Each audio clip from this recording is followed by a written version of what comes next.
But you should never be in a scenario where if someone leaves the business, that the business suffers. It's the bit, I think it's the process and the culture you want to have, because what you never want to get in a position is where you've got someone in your team where yes, they've got good billings, etc., but they've almost feel like they've got you over a barrel a little bit, where they're not doing what they should be doing and they're not creating the right culture they should be. So they become tricky from there. I think the culture plays into that a little bit as well, where someone can, if someone does leave for whatever reason, there's always 101 reasons why people move on from businesses, but the business doesn't suffer, where it can be taken on behind. But I think sort of the culture of the team, and I think if I look at some of mine over the past, is that I always use a bit of a team and a football analogy on it. That you had your strikers who were your guys who were always going to do very well because it was just in their DNA, but you also had your midfielders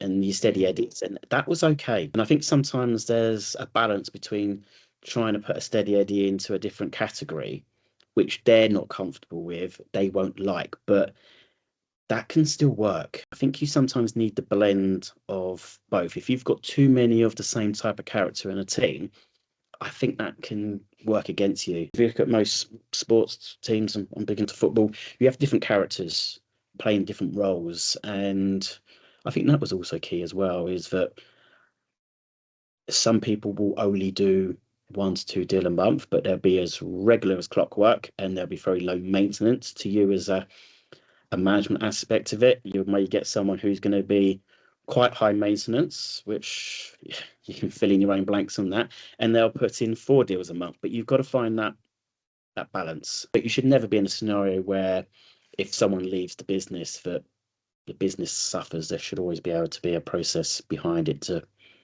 pick it up.